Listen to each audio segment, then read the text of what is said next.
sa'yo. At hindi namin kailangan ang suporta mula sa'yo. Bakit? Walang bumoto sa'yo nung eleksyon. Abante! Walang bumoto sa'yo, Boy Dila! Gago ang putik.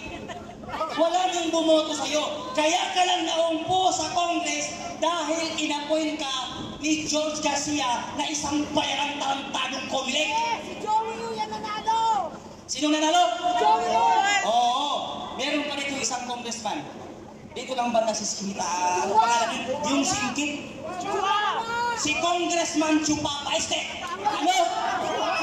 Joel Chua pala. Akala ko si Chupapa. Ang daming bayot sa gobyerno ngayon. Ito. Yung taga Batangas pumunta ng Iwasan Bonifacio. Anong ginawa nila? Gusto nila suspindihin ang VAT ng produktong langis. Andun na si Congressman, nakipagtalo siya dun sa mga tigulang na buhaya.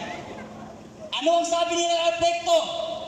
Yang si Recto ang dahilan kung bakit hindi sinuspindi ng gobyerno ang VAT ng produktong langis. Bakit? Malaki daw yung mawawala sa ating gobyerno. Sa nila! Yes, oligarko! Malaki mawawala! At Bongbong Marcos at lahat ng mga congressman, ipinapangako namin sa inyo na walang buboto sa inyo sa 2028 election sa lahat ng congressman at kongresista na buboto para ma-impeach ang pangalawang Pangulong si Rodrigo Sora Duterte. Tama! Marami dito kasi sa loob mga nyuwi, pero wala kayong magagawa kasi ang ating presidente, lutang. Sino ba? Yung congressman na baliktad ang bunganga. Sino nga yun? Yan. Yung bayot na congressman na nandito ang bibig. Imbis na asikasuhin mo yung pag-inom mo ng gamot, gago, para madiretso yung bibig mo, inuuna mo po yung pag-impeach kay Sara. Si Laila de Lima. Isa ba yun? Isa pa yan. Yung 18 Marines, lumabas yung mga pangalan niya, yung lumabas ang 18 Marines, nalista sila. Sila Laila de Lima, kilalaman ng mga pulis. Nung si Laila de Lima, mahilig yan manlaplap ng mga PSG niya. Kaya nga pinakulong ni Pierre kasi lahat ng security guard niya, nilalaplap niya. Malandi yung tarantado na yan ng congresswoman. Ano nga yung jowa niya? Sino nga yun? Jonel! Jonel! Kainin mo ng pek-pek ko! Gago ang puta! Diba? Sino pa? Lahat ng congressman at congresswoman na ngayon ay maingay dahil sa impeach ni BP Sara. Si Senator Risa Hontiveros. Ay, maraming salamat at nakauwi kayo, sabi niya. Tarantadong gago. Maniniwala lang kami sa kaplastikan mo pag ibalik mo yung 80 billion na pondo ng PhilHealth na ninakaw mo. Tama! Ikaw, sa kaplastikan mo, Risa Hontiveros, nakuha mo pang tumakbo na presidente. Hindi ka mananalo, gago. Bakit? Ginawa mong santo ang adik.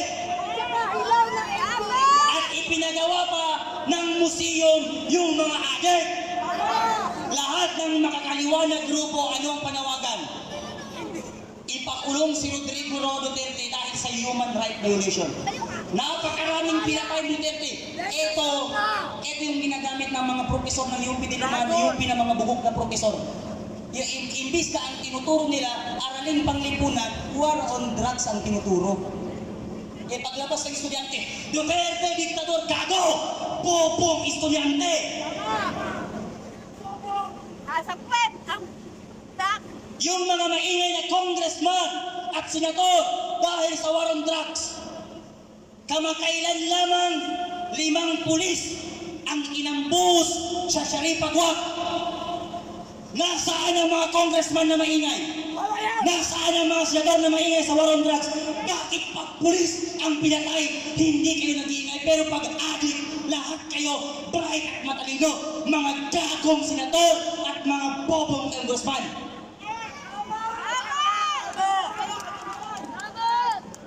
Kung pag-uusapan natin ang human Unahin nyo yung mga estudyante na ginahasa ng adik, yung mga estudyante na pinatay ng mga adik, mga tarantadong congressman. Sayang kasi wala si John Vic Rimulya. Kung nandito lang si John Vic Rimulya, hamunin ko ng boxing. Hamunin ko ng boxing. John Vic Rimulya! Sabay-sabay natin isigaw. John Vic Bayot! John Vic Bayot! John Vic Bayot! Marcos Bangag! Marcos Bangag! Lahat tayo nandito mga Pilipino, isa lang ang panawagan natin. Lumayas si Marcos. Iyan yung hindi mo kayang tapatan sa mga Duterte. Si Duterte, kilala sa buong mundo. Kaya siya nalagay sa Time Magazine. Dahil sa prinsipyo, talino at galing sa pamumuno sa ating bansa. Si Marcos nasa Time Maleta.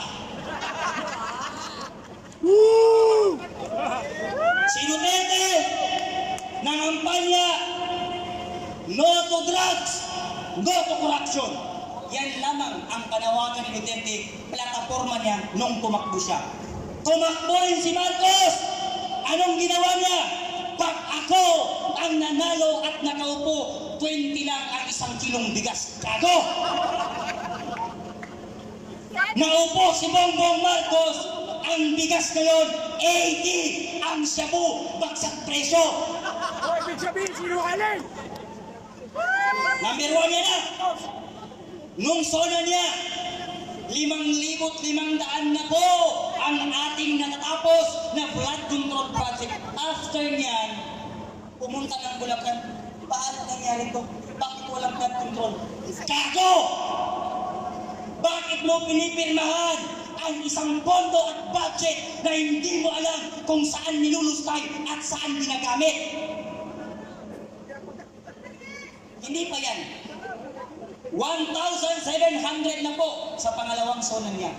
Ang ating school na natatapos, ipinatawag yung tarantadong si Vince Dizon sa Senate. Dalawa lang ang natapos. Ilan ang school na tapos? Sabi ni Bongbong Marcos, 1,700. Dalawa lang ang tapos! Dalawang building lang, Arvin. Marcos, saan napunta yung 500 billion na pondo para sa flood control project? Marcos, Maleta. saan napunta yung 250 billion na pondo ng Maharlika Fund? Marcos, saan napunta yung 89 billion na pondo ng PhilHealth? Maleta. Marcos, saan napunta yung 62 billion na pondo ng SS? Alam niyo kung saan napunta? Dahil kay Speaker, may atay!